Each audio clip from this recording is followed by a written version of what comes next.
Rádio Novelo. Novelo.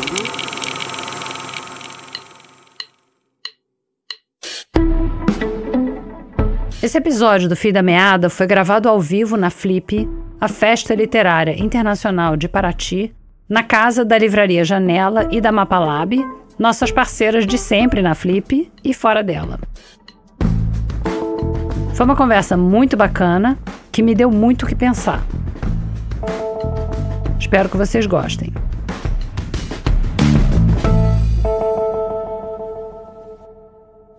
Eu vou começar avisando que esse episódio ao vivo do Fio da Meada tem o apoio do Instituto Inhotim, que, como todos nós sabemos, é o maior museu a céu aberto da América Latina. E eles estão inaugurando semana que vem 3 novas exposições. E quem quiser saber mais informação é só ir no site do inhotim.org.br. A gente está aqui com o Evandro Cruz Silva, que é uma pessoa com quem eu quero conversar há muito tempo, sobre um assunto que meio que me enlouquece, que é abolicionismo penal, porque é uma ideia que me atrai muito, muito mesmo, mas eu não entendo direito e eu acho arriscado, e eu quero que ele me convença do contrário, para eu poder sair daqui em paz com o abolicionismo penal. Só isso que eu quero que você faça. É só isso. Essa é uma ideia que eu descobri quando a gente estava fazendo o Praia dos Ossos e o Crime e Castigo. Porque a gente começou a pensar que, nos casos de violência contra a mulher, as penas ficam cada vez mais severas, tem cada vez mais leis criminalizando ações como importunação e assédio, coisas assim, e a violência continua aumentando. Então, claramente, o endurecimento não é a resposta. Mas, ao mesmo tempo, a gente precisa de uma resposta. E no Crime e Castigo, a gente conversou com muita gente que, de uma forma ou de outra, teve a sua vida tocada pelo aparato de justiça criminal. Tocada e, em geral, destruída. Não importa se a pessoa é ré, se é vítima, se é familiar de vítima, não vem ao caso.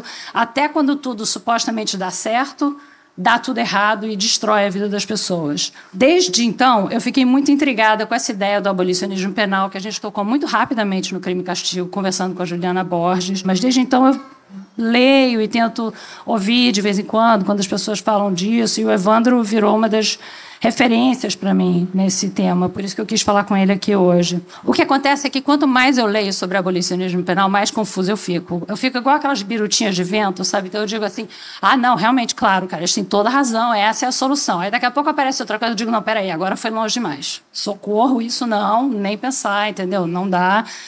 Então, é isso. Então você vai resolver... Você vai resolver todas as minhas dúvidas. Então, vamos começar, assim, bem pelo começo, explicando o que é o abolicionismo penal. Assim, o que é? É abolir a polícia, abolir as prisões, ou abolir o aparato de justiça criminal, ou não é nada disso? Como você definiria, assim, de uma maneira... Bem, é um prazer estar aqui, né? Eu estava comentando com a Branca antes da gente começar que não tem coisa mais prazerosa do que você admirar alguém e depois ter a oportunidade de trabalhar junto, né? Estou tendo essa sorte de realizar mais uma vez esse tipo de maravilha da vida profissional trabalhando com você, né, Branca? E dando essa entrevista supostamente esclarecedora sobre um tema que é muito espinhoso. A ideia de abolicionismo penal, ela parece confusa e um pouco inefável porque ela trata de uma ideia bastante radical, né? E como tudo que é muito radical, ela parece ao primeiro momento como algo estranho. Primeiro é bom lembrar, né, abolicionismo é uma ideia, uma palavra cunhada na luta contra a escravidão. E eu acho que usar a luta contra a escravidão é um bom jeito de explicar o que a gente está tentando explicar, né? O que é o problema do abolicionismo da escravidão? É você tornar inaceitável que um ser humano seja propriedade de outro ser humano, né? Isso está no cerne da luta contra a escravidão. Você não pode ser um ser humano e ser propriedade de outro ser humano. De uma maneira correlata, o abolicionismo penal torna tão inaceitável quanto que uma pessoa seja enjaulada por algo que ela cometeu. Ou seja, a condição prisional ser algo como correlato à escravidão. Algo que a gente olha e vê como inaceitável para a condição humana. Isso quer dizer 2 coisas. Uma é que ela é um horizonte político, né, que une pessoas muito diferentes e que discordam entre si. Você pode achar que isso é inaceitável para alguns humanos, isso pode ser inaceitável para algumas práticas e para outras não. E a segunda é que, como todo horizonte político, ele é um processo em construção. Você nunca vai chegar na abolição total da escravatura, até porque senão você não teria o crime de trabalho análogo à escravidão. Mas você usa uma referência para falar isso é inaceitável, e quanto mais longe a gente estiver do inaceitável, melhor. Dessa maneira, quanto menos gente a gente conseguir colocar na prisão, melhor. Da onde que vem essa filosofia política? De uma constatação de que o contrário acontece. A gente vive numa sociedade que deseja colocar pessoas nas prisões, por motivos cada vez maiores, né? E a constatação de nós, abolicionistas, em relação a esse tipo de maneira de levar a vida, é que colocar a gente na prisão só fortalece quem comanda a prisão. Você não resolve nenhum tipo de problema social, você não resolve o problema nem da vítima, nem do perpetrador. O que você faz é aumentar uma instituição, que é uma instituição política, que é a soma entre a justiça, a polícia e o presídio. Então seria diminuir a população carcerária, botar menos pessoas na prisão, ou ninguém vai para a prisão, acaba a prisão e pensa assim, em penas alternativas, por exemplo? É um e depois o outro, né? Uma das acusações mais fáceis de você fazer contra qualquer tipo de programa político é a acusação da inexigibilidade, né? É você falar, isso é impossível de fazer, isso não é prático, né? Primeiro, isso é uma ideologia que não tem nenhum tipo de rebatimento na sociedade real, porque nenhum programa político foi colocado em andamento de um dia para o outro.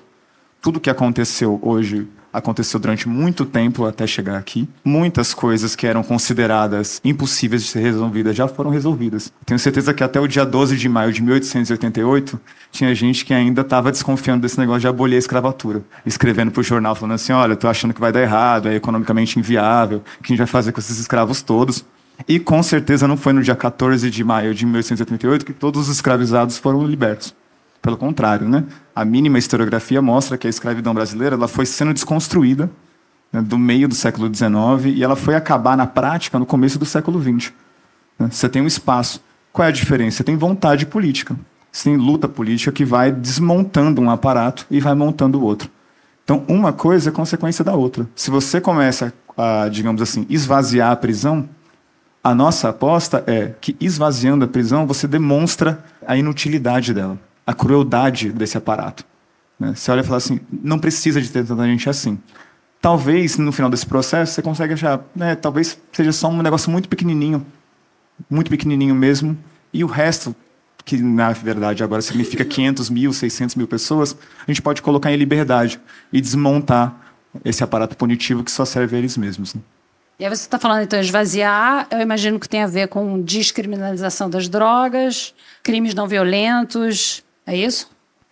O que você tem quando você vê, por exemplo, o horizonte prisional brasileiro atual? Né? A gente tem 2 relatórios, um do IFOPEM em 2019 e agora o relatório do CISPEM em 2024. Né? Você tem um vazio estatístico produzido pelo vazio burocrático que foi o governo Bolsonaro, né? Ou seja, você desmobiliza todo o aparato burocrático justamente para desmobilizar algumas pautas. Mas quando você recupera os dados, né, agora que a gente tem alguma coisa parecida com o governo, você tem uma população prisional de 640 mil pessoas, que está desde o regime fechado até o semiaberto. O que você encontra quando você estratifica aquilo por tipo penal? Que 70% das pessoas estão por tráfico de drogas e crimes contra o patrimônio não violentos. Ou seja, 70% das pessoas que estão na prisão, elas não tocaram no corpo de ninguém para chegar na prisão. Elas caíram para o crime como tráfico de drogas, receptação, furto. Veja, se a troca for, a gente coloca todo mundo dos crimes violentos dentro da prisão e liberta todo mundo dos crimes não violentos, eu aceito de bom grado. Mas aí eu quero ver como é que as pessoas que constroem presídio, a polícia e o judiciário, como o de São Paulo, que é maior do que o judiciário da França, vai trabalhar com 70% a menos da população prisional. A gente vai ter uma espécie de vagarosidade burocrática. Porque esse império penal que a gente vive, ele se autoalimenta. As pessoas ficam explicando para a gente que precisa prender mais, mas o final desse negócio é mais policial empregado, mais carcereiro empregado, mais presídio sendo construído e a gente mais inseguro. Eles vivem num regime de produtividade que não é como o nosso. Se a gente não trabalha e apresenta bons resultados, a gente é demitido. Eles trabalham, apresentam péssimos resultados e ganham aumentos. Né? Então, assim, se a gente tirar pelo menos o pessoal do crime não violento, a gente começa a demonstrar pelo menos a farsa do que está acontecendo. Sabe? Isso é interessante, esse paradoxo, né? A segurança pública não dá certo, todo mundo tem medo, e isso acho que é uma coisa que a gente tem que levar em conta, né? Pessoas como você que trabalham nesse tema tem que levar em conta o medo real da população, né? Que tem medo de assalto, tem medo de crimes contra a vida, e tem medo de garimpeiro, e tem medo de milícia, e tem medo de madeireiro, enfim, tem medo do Brasil, né?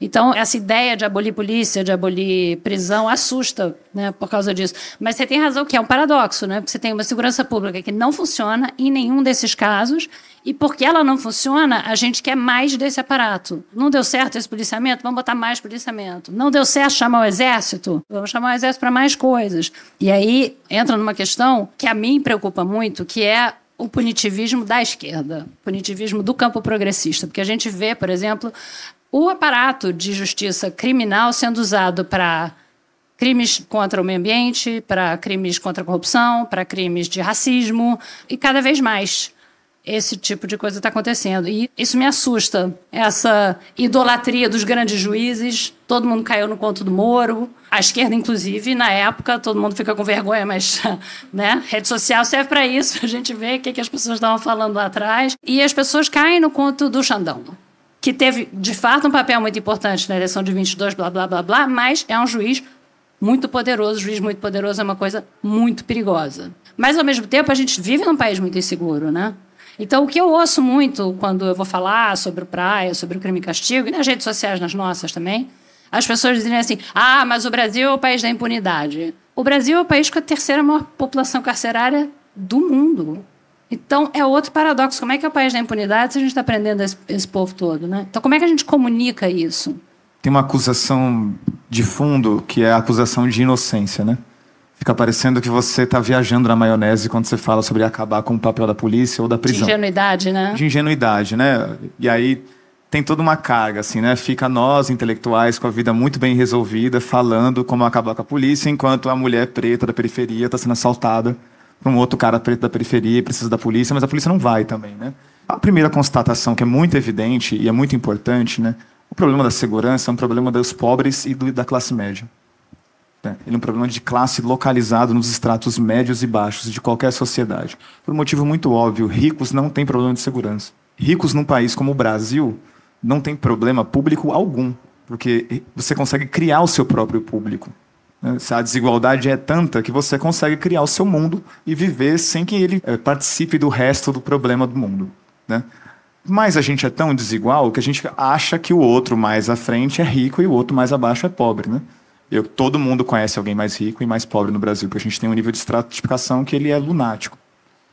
Tendo isso como base, o que a gente tem? A gente tem uma polícia e um judiciário que avançou em cima dos pobres e avançou em cima da classe média pobre como um partido político. Só que a gente é incapaz de tratar isso de maneira pública. Como assim, como partido político? Explica isso. O que polícia faz, o que pastor e militar faz é trabalho de base ideologizado. A gente tem uma eleição agora com 6.600 candidatos das forças de segurança para vereador e prefeito. Veja, 6.600 candidatos de vereador e prefeito são advindos de forças de segurança. Isso, na teoria formal do Estado mais básica, mais conservadora possível, ela é uma ilegalidade em si. O mundo eleitoral tem que ser apartado do mundo da força. Ou você tem arma ou você tem voto. No Brasil, as pessoas têm arma e voto, porque elas perceberam que elas podiam avançar em cima dos medos da classe média e dos pobres e criar uma plataforma política de extrema-direita contra os mais pobres, que é o que a gente consegue fazer, né? A gente consegue oferecer o massacre contra os muito pobres para ganhar ideologicamente os pobres e os menos pobres, né? Você cria uma guerra civil localizada ali no Brasil urbano e no Brasil do fundo, que é prender aqueles que não têm nada para garantir a vida patrimonial daqueles que têm um pouco. Só que isso é comunicado como solução de Estado, inclusive pela esquerda. Essa mesa aqui é uma mesa zero popular. Zero. É um assunto muito espinhoso. Zero.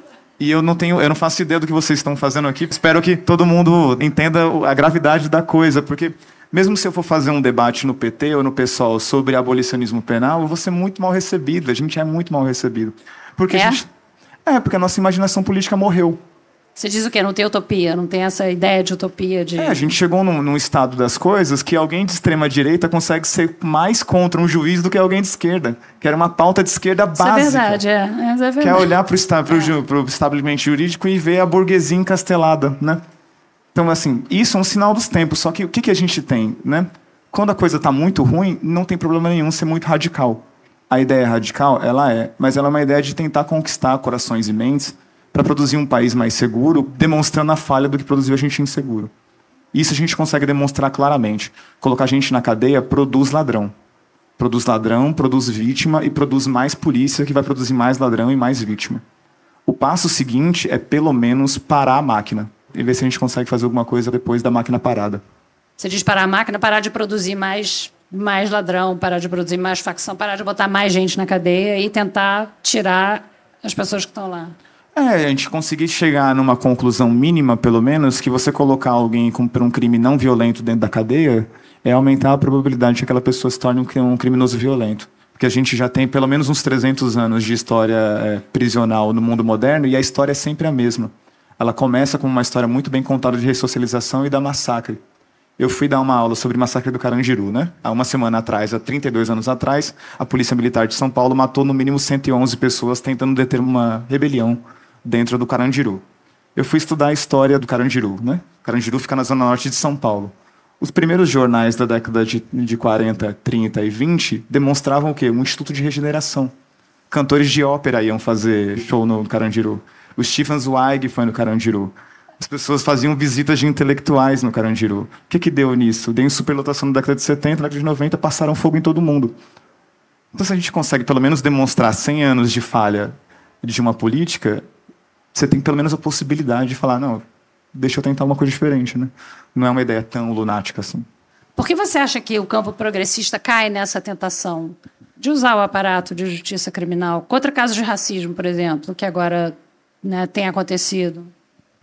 Olha, eu acho que tem uma coisa de vitória ideológica da direita no Brasil que é historicamente verificável, né? A esquerda que foi possível pós-ditadura, produzida dentro da ditadura também. A gente está longe de ser um país revolucionário. Você vê o processo de amadurecimento de esquerdas no Brasil, ou num país como o Haiti, ou num país como Cuba, ou o Vietnã, ou outros países, ou a França, que tiveram revoluções populares.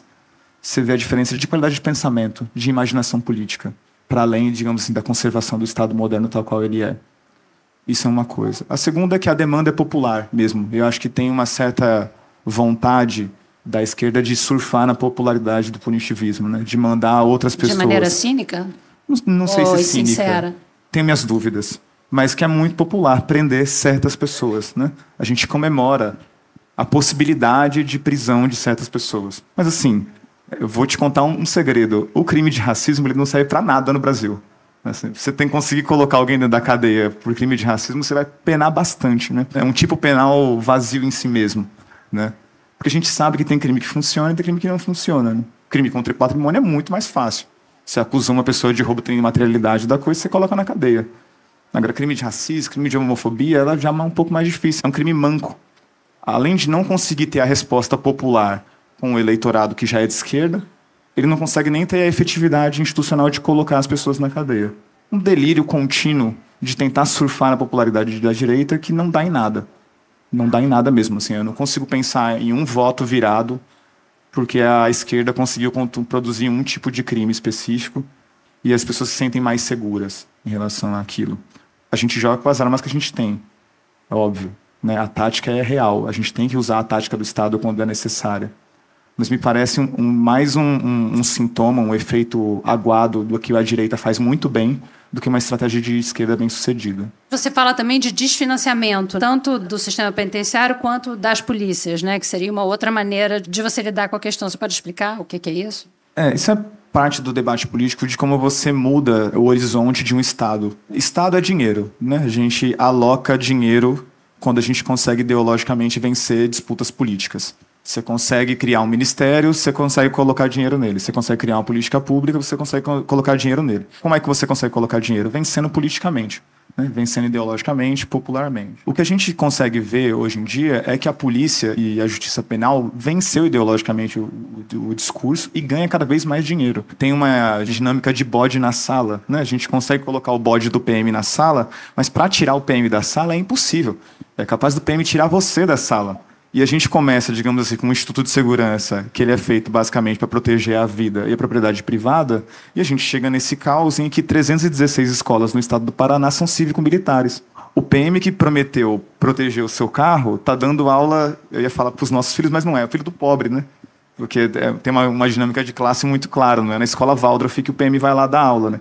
é na escola estadual do Paraná, na escola estadual de São Paulo, né? Você tem que demonstrar a insanidade disso e falar, não tem que ter verba para a PM dar aula para criança. Não tem que ter verba para a PM ter o ProErd em São Paulo. Um programa de educação para jovens no estado de São Paulo e que o PM vai dar uma aula por semana numa escola estadual de São Paulo.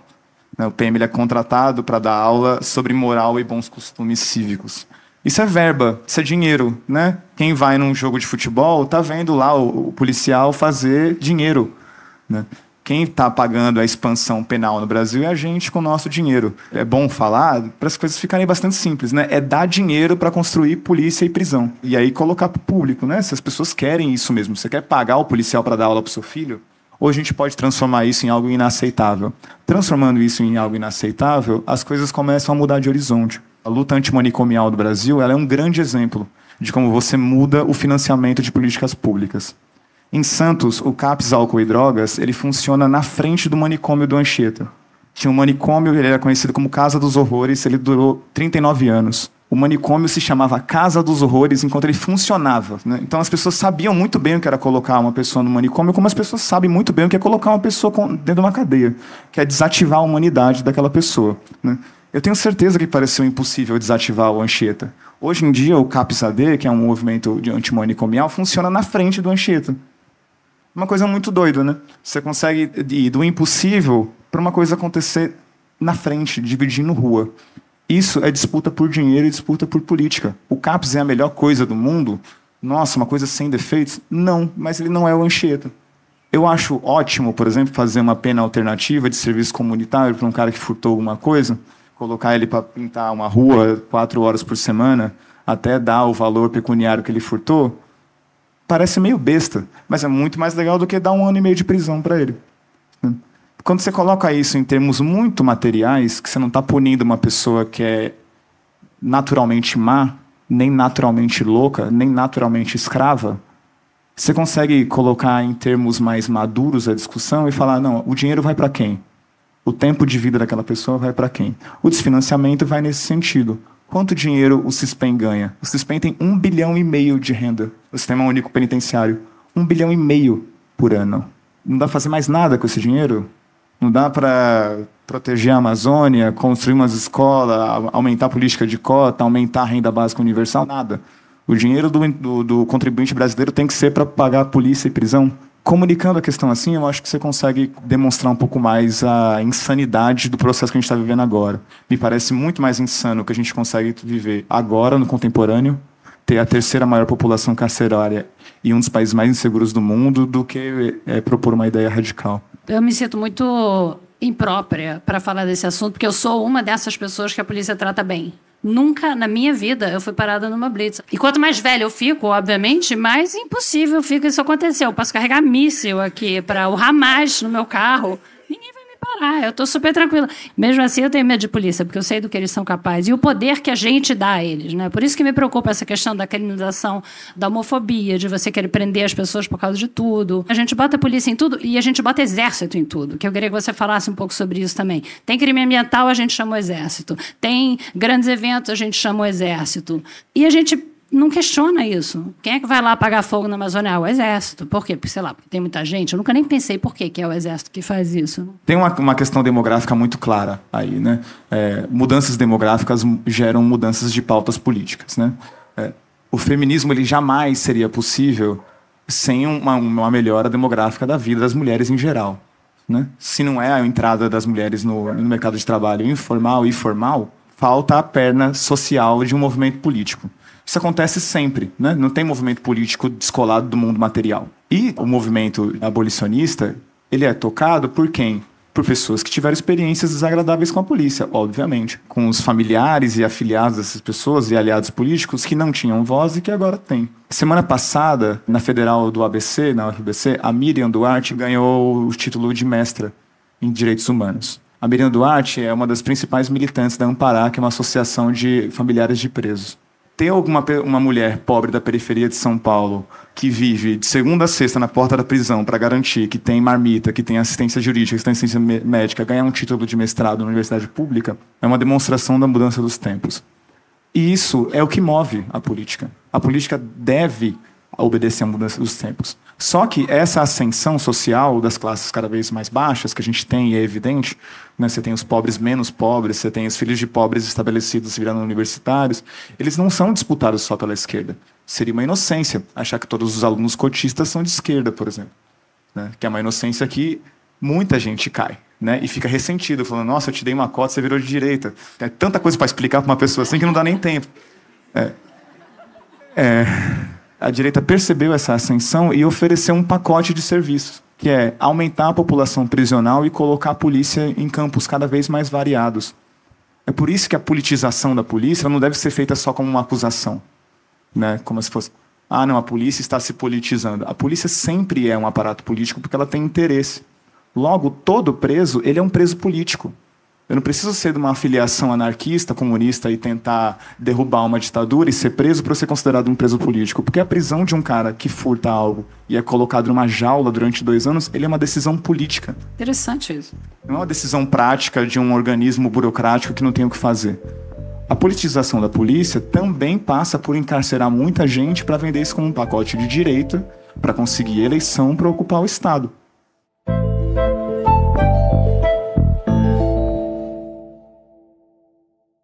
A gente volta já.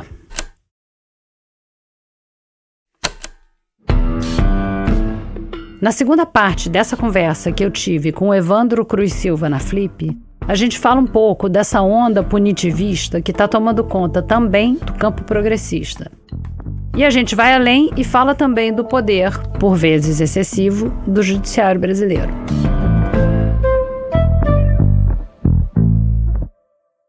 Nessa questão da polícia, se a gente pensar na polícia no Brasil como um instrumento histórico, né, de dominação social, né? A polícia nunca foi, pelo menos aqui no Brasil, ela nunca foi um aparato de segurança pública para a população e tal, mas isso significa que ela nunca poderia se transformar num instrumento de cidadania, de garantia de direitos. Quer dizer, não adianta reformar a polícia, não adianta curso, não adianta câmera, menos armas, por exemplo, controle da corrupção, melhor recrutamento, melhor treinamento, essas coisas. Adianta bastante. Toda tentativa de diminuir o massacre, ela é válida.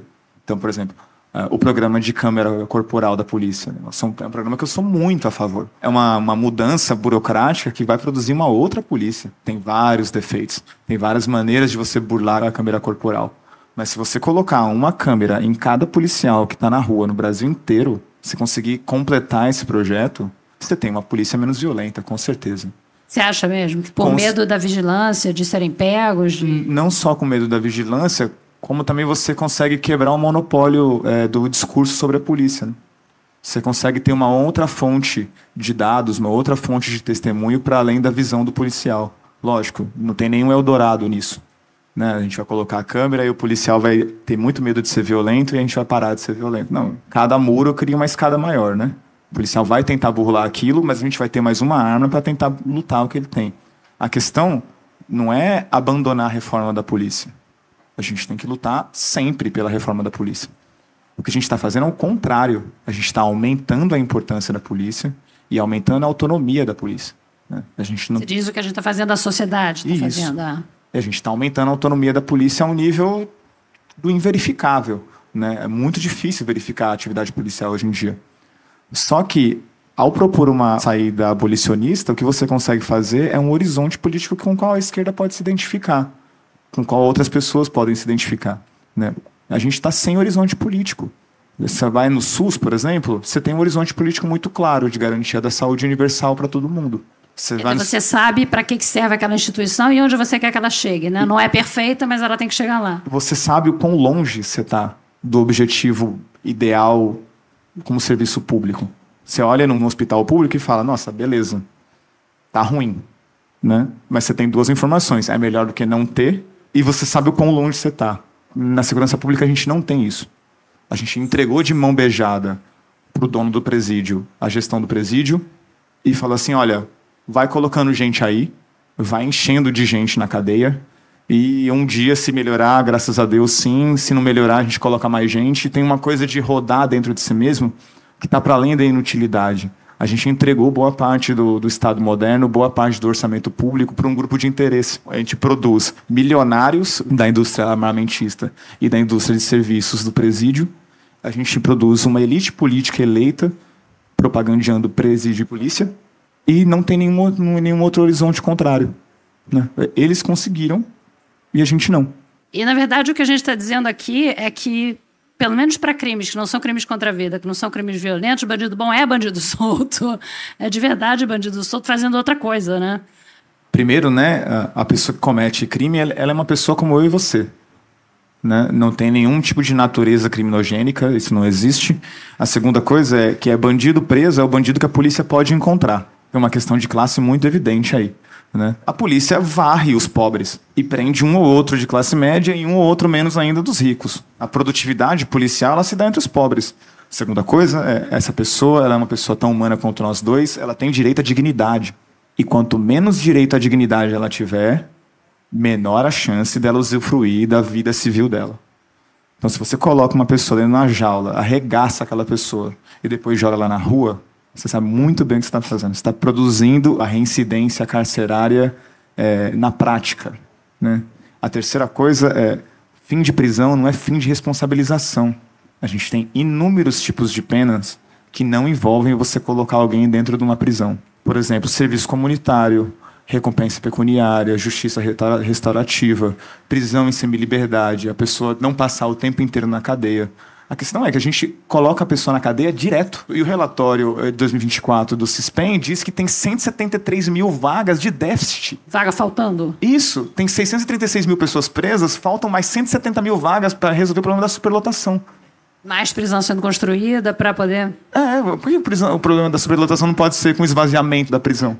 Você tem uma superpopulação, tem duas maneiras, né? Você constrói mais prisão ou você tira as pessoas que estão lá, né? A questão é que se você construir a prisão, você vai ter que ocupar, né? Ninguém vai construir um prédio público prisional, contratar um monte de serviço terceirizado de comida, limpeza para um monte de holding que fica vampirando o orçamento público e fazendo milionários inverificáveis para aquele negócio funcionar, para a cadeia ficar vazia, né? Uma cadeia pronta, em pé, ela é uma oportunidade de negócio. Tem gente ganhando dinheiro com aquilo, né? Casa da boa vontade não é. Tá todo mundo lá uniformizado, tem CNPJ, tudo mais. Seria bom alguém olhar e falar assim... Quem ganha dinheiro com serviço de limpeza para a cadeia? Quem ganha dinheiro com serviço de marmita para a cadeia? Então, eu estou toda aqui concordando com isso tudo, achando tudo maravilhoso. E aí vem a questão da violência contra a mulher. Que é a hora em que minha cabeça vira assim... Porque, enfim, são casos em que você precisa proteger uma pessoa. A gente sabe como é que funciona a escalada da violência contra a mulher, como aquilo vai crescendo e se ninguém fizer nada, acaba em feminicídio, né? Então... O que a gente faz? Sei lá, um homem que está agredindo psicologicamente e verbalmente a mulher, depois ele vai bater na mulher. O que a gente faz com esse cara? Porque a gente sabe para onde isso vai. O que a gente faz com esse cara? E, ao mesmo tempo, eu entendo que as penas estão cada vez mais severas e não adianta nada, a violência contra a mulher está aumentando. Isso tudo eu entendo. Mas na hora que vem a ideia de, não, vamos deixar esse cara solto, vamos fazer uma justiça restaurativa, vamos botar lá numa sala... para conversar com ele, para ver se ele entende que não é assim, que deve ser e tal. Aí é que me dá um nó, entendeu?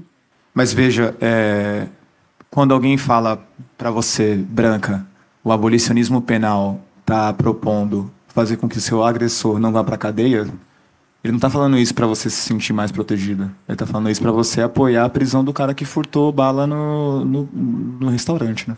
Explica mais. Se a gente pegar o financiamento da polícia para o crime contra as drogas e o crime contra o patrimônio não violento e aplicar só contra os crimes contra a vida, eu aceito. Eu acho isso uma ótima alternativa. Pragmática, ela vem com uma linha burocrática bem feita, alocação orçamentária bem bonitinha. Fala assim, não, beleza, então, ótimo, prende as pessoas que mataram as mulheres e liberta todo mundo que furtou por questão falimentar e liberta todo mundo por crime de tráfico de droga e associação por tráfico. Isso quer dizer que sai 400 mil pessoas da cadeia e fica lá 150 mil. Uma solução que mata 70% do nosso problema carcerário é ótimo. Só que a discussão não é feita nesse sentido. Ela é feita, se alguém tortura outra pessoa, matou e esquartejou, vamos prender todo mundo. E aí tem uma espécie de ideologia do bandido de carreira, né? Que se você não prender o cara que furta o restaurante, ele vai se tornar a pessoa que esquarteja no final da carreira criminal dela. Que é uma ideologia fictícia e ela é só feita para prender pobre, né? Pessoalmente, isso me parece uma troca muito justa. Usa a polícia e o aparato jurídico para focar no crime contra a vida. Sabe quem eu acho que não vai aceitar isso? A polícia, o judiciário e as pessoas que cuidam de prisão. Porque isso desmantela aquele castelo de dinheiro, prédio e burocracia.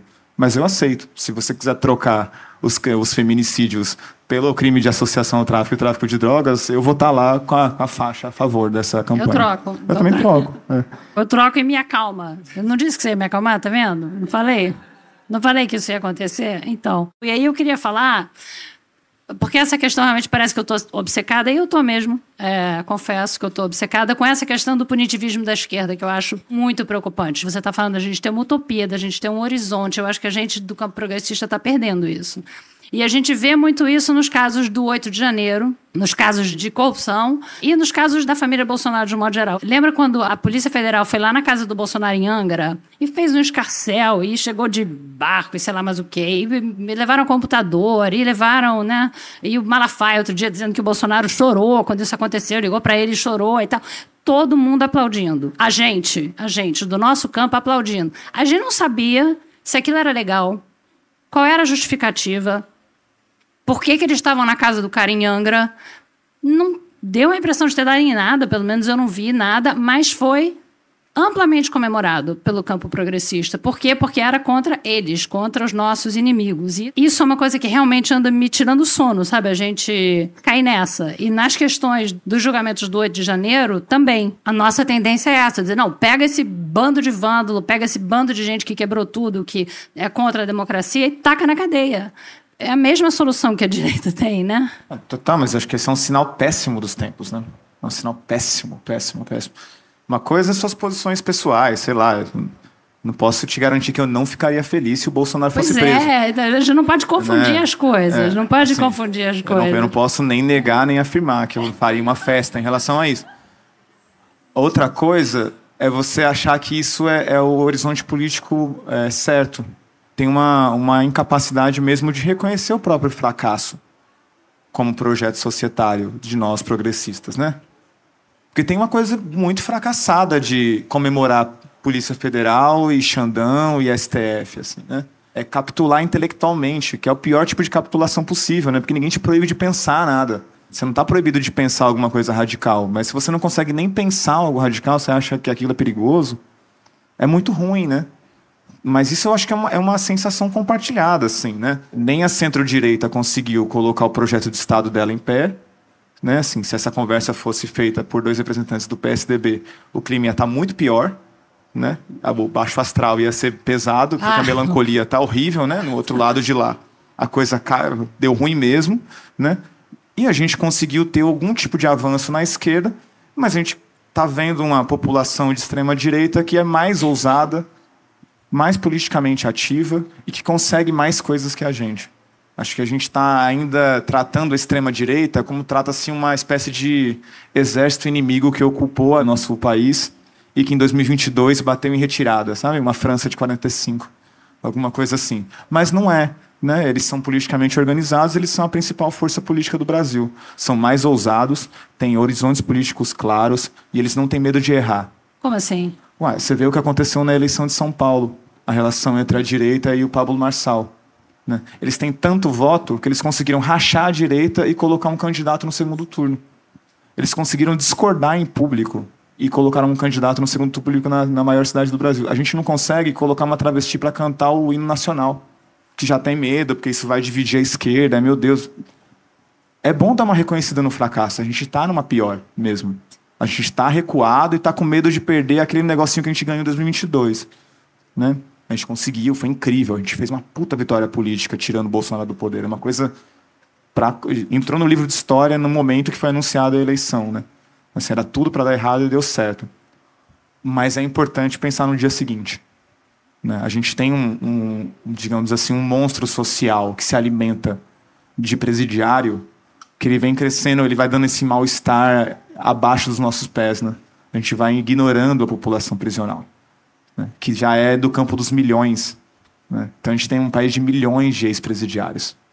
Não tem como tratar isso como uma questão normal. Eu prefiro pensar que isso é uma questão que a gente tem que erradicar, né? A gente tem que produzir cidadãos que tenham menor probabilidade de se tornarem ex-presidiários. Talvez isso dê um país melhor. Mas eu concordo totalmente com você. A gente é intoxicado pela ideologia de direita de punir quem a gente quer. Vale uma conversa séria do que significa idolatrar juiz, polícia e prisão, né? A gente nem falou, a gente tem 6 minutos para falar do judiciário. A gente pode resolver aqui a questão do judiciário, que a gente falou de polícia, a gente falou de penitenciária, a gente falou de exército, a gente não falou do judiciário, que é um entrave monumental, né? Eu acho que, assim, é difícil explicar o tamanho do entrave, o tamanho do entrincheiramento dessa instituição, do conservadorismo dessa instituição, do poder imenso, imenso, que ninguém segura que essa instituição tem, de como é uma instituição feita para ser hermética, cada vez mais hermética. Realmente, mesmo as pessoas progressistas que estão no judiciário, que são juízes, desembargadores, pessoal do Ministério Público e tudo mais, têm muita dificuldade de pensar fora daquela caixinha. Eu, de vez em quando, eu sou chamada para participar de eventos do judiciário por causa do crime e castigo, do PRAE. Então, essas pessoas que são mais progressistas me chamam. E, ultimamente, eu tenho respondido a pergunta que sempre vem, o que você vai fazer depois? Por que você não faz uma outra série? A gente queria uma outra série. E agora a minha resposta tem sido, olha, eu não tenho tempo e a gente não tem equipe, não daria para fazer, mas se eu fosse fazer uma outra série longa, eu faria sobre abolicionismo penal, porque esse é o tema que está me pegando agora. Cala todo mundo, ninguém nunca mais me convida. Eu não sei como desatar. E são pessoas super legais, sabe? Que ficam minhas amigas, sabe? Mas eu não sei como lidar, então me ajuda. 5 minutos. Chegou na hora do descarrego, né? Assim, aí você... Não, acho que tem uma coisa... O judiciário já foi bem pior também. O quê? Na ditadura? Ou não? Você pensa assim, por exemplo, o trabalho que o judiciário brasileiro tem em aliança com os povos indígenas, né? A gente tem um trabalho de demarcação de terra indígena que ele é basicamente tocado pelo judiciário. E é um ótimo sucesso. Assim, dentro do que a gente consegue fazer, é um ótimo sucesso. A defensoria pública é um sucesso. Tem problema? Tem muito problema. Né? O sofrimento do mundo não deve desativar a esperança, né? A gente está num lugar meio desesperançoso porque a gente desanimou meio de ver a mudança das coisas, né? Já foi muito pior, também pode piorar mais, mas a gente está num ponto médio da coisa, assim. O judiciário ele é uma corporação tal qual qualquer outra, né? Ela é feita pelas pessoas que compõem aquele lugar. Se você muda o perfil das pessoas, você muda o perfil da instituição. Eu acho que tem um caminho muito forte de conquista do judiciário, de disputa pelo judiciário. O judiciário é um lugar em ampla disputa do que é o direito, do que é a garantia de direitos das pessoas. E tem uma potência, digamos assim, de ser aliado a causas progressistas que outras instituições não têm. Eu acho muito mais provável de você conseguir ter um progressismo no judiciário, mesmo que seja um progressismo com os problemas, do que, por exemplo, no Conselho Federal de Medicina ou na polícia. Lá o encastelamento está mais duro, digamos assim. No judiciário a gente consegue bastante coisa. Veja, por exemplo, as multas por trabalho análogo à escravidão, que sempre vão para instituições que combatem o trabalho análogo à escravidão. Né? Essas coisas dão certo e me parece um caminho viável que o desfinanciamento das prisões saia também pelo judiciário. A gente está numa medida do CNJ agora, por exemplo, de fechamento dos últimos hospitais de custódia do Brasil. Né? Tirar todo mundo que está preso por lado psiquiátrico para colocar no CAPS-AD, no CREAS e no CRAS. Medida judiciária. Isso deu certo, mil maravilhas? Nada, uma puta disputa ranhenta, grande. Mas uma hora a coisa vira. Acho que a gente não pode perder... O que a gente não tem na segurança é um horizonte político. A gente olha e fala assim, não é possível que esse negócio mude, porque ou tem que ser assim, né, e bandido bom é bandido morto, ou o lado desesperançoso falar, não tem como fazer, porque o judiciário é um castelo burguês inacessível. Não dá, talvez tenha um horizonte de alguns programas básicos, ajude a gente a andar. Só que esse horizonte ainda não apareceu tão bem. O meu aceite de participação nesse podcast é tentar demonstrar nesse veículo que existe um horizonte que é totalmente viável, que é, por exemplo, desativar a prisão para crimes não violentos. Isso que é uma coisa muito, muito, muito, muito, muito simples, já mudaria o ambiente prisional brasileiro de uma maneira radical. Ao ponto daqui, sei lá, tomara que daqui 40 anos a gente olha e fala assim, imagina que loucura, a pessoa roubava uma pasta de dente e ia para a cadeia durante 1 ano, 6 meses. Né? Como a gente olha alguém com problemas psiquiátricos e olha e fala assim, essa pessoa ficava enjaulada no negócio. Né? E não é que ela ficava enjaulada há 140 anos atrás, como eram os escravos negros. Ela ficava enjaulada até 30 anos atrás, no Anchieta, em Santos. Então, é demonstrar a viabilidade de uma esperança política num lugar onde é nada, que é a segurança. Bom, melhor maneira de acabar, né? Obrigada, Evandro. Eu sabia que você ia me acalmar, eu tinha certeza.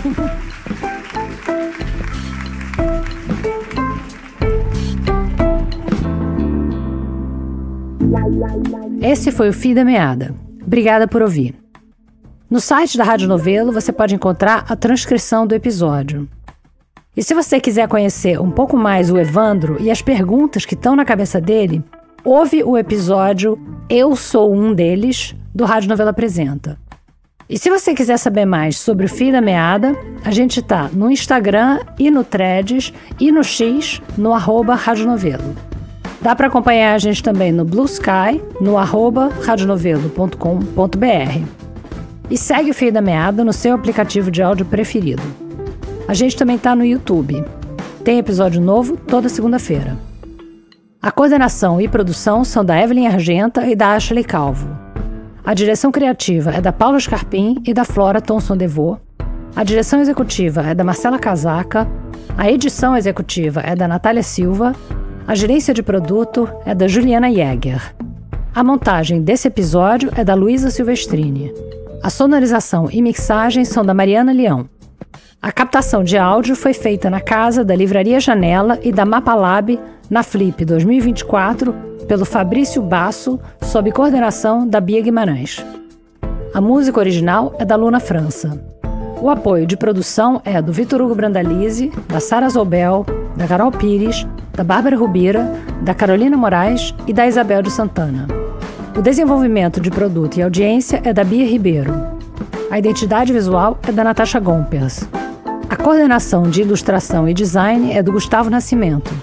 A coordenação executiva é da Lara Martins. A análise administrativa e financeira é da Tainá Nogueira e a transcrição desse episódio foi da Flora Viana.